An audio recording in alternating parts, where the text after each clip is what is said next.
So this episode of Writing Notes is going to take us through something called active reading.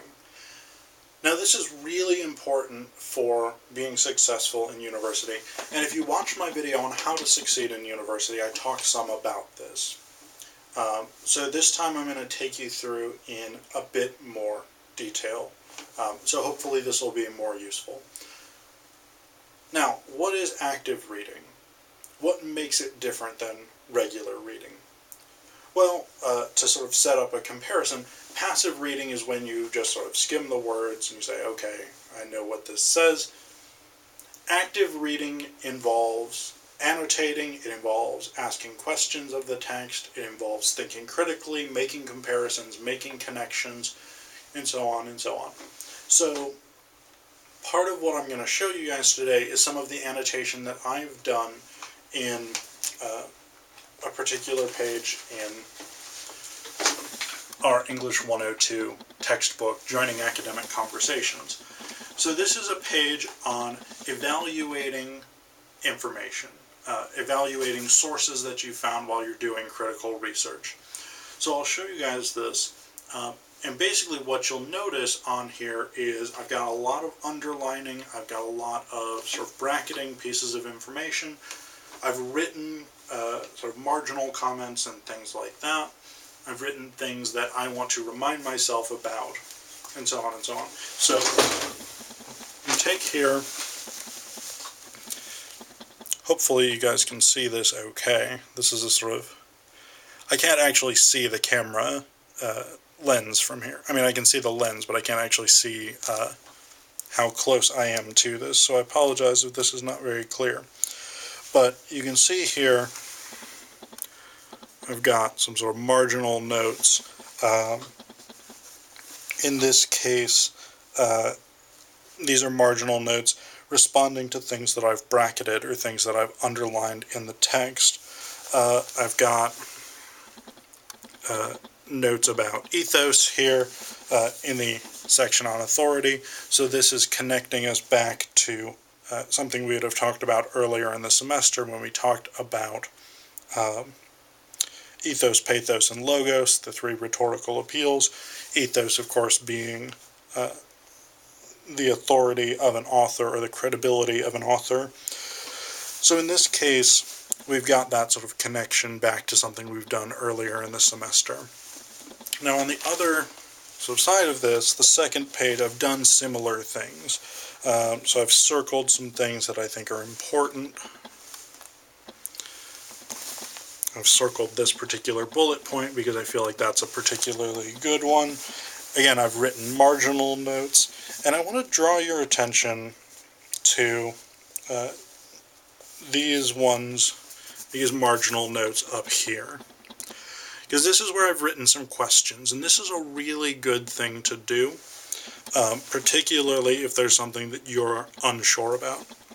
So, I'll talk you guys through these questions that I've written here fairly quickly. So this is about bias and objectivity, and the reason I want to talk you through them is because I don't know, I couldn't see the angle of the camera well enough, so I can't tell how well that was visible on screen for you.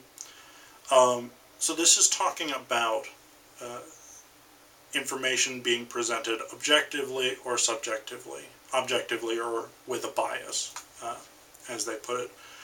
And so my concerns, the concerns that I raised is that if you're making an argument, then you're obviously supporting a position. So how do we know, or how can an argument be unbiased? Like if I'm making an argument, it's something that I believe, I'm putting forward my own position, how can I not be biased in some way? So I think this is just a poor presentation of bias. Now, that's not really the point of this video, obviously. The point here is that these are the kinds of things that you as an active reader want to be doing. You want to be raising questions, you want to be making connections, you want to be circling, highlighting, underlining, you want to be taking marginal notes, writing reminders for yourself. Why do you want to do this? Why is it that critical reading matters?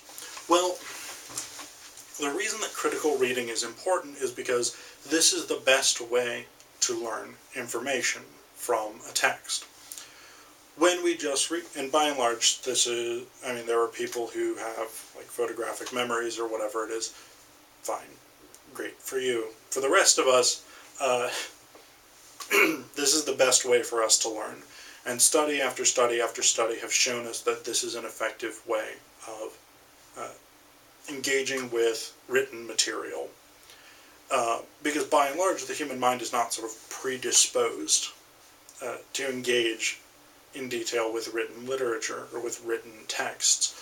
So what we do is we engage with it kinesthetically by marking it up, by writing comments, whatever it is. We engage with it visually, obviously by reading it, and then we engage with it dialectically. I'm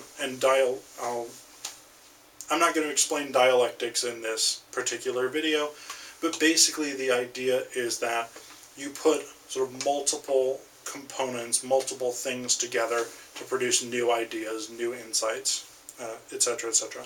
So the idea, so we engage kinesthetically by writing, we engage visually by reading, and we engage dialectically when we make connections to other things that we know about. So I do this all the time in my own work for my dissertation. So as I'm reading the books for my dissertation, as I'm reading new theories, new ideas, and things like this, I'll make connections, and I'll put those in the margins. So if I'm reading, say, Mara Wickstrom's book, I may write, what would Hart and Negri say about this? So I'm making connections between something in the book that I'm currently reading with another theory that I've read and that I know of. So this is a good way of engaging with the text and getting more out of it. This means, A, if you're a student, you're more prepared for class. If you're a critical thinker, you are more prepared to make connections to other things because you've engaged more deeply with this material. If you're a writer, you can come back to these annotations and say, ah, yes, I remember that was a really interesting idea or a really interesting connection that I made, and things like this, and you can pick that up, and so on and so on. So, active reading gives you the tools not only to remember the text better, not only to remember the material better, but to come back to it later on and understand it more thoroughly, and then make connections with other things that you're reading. Thanks for watching.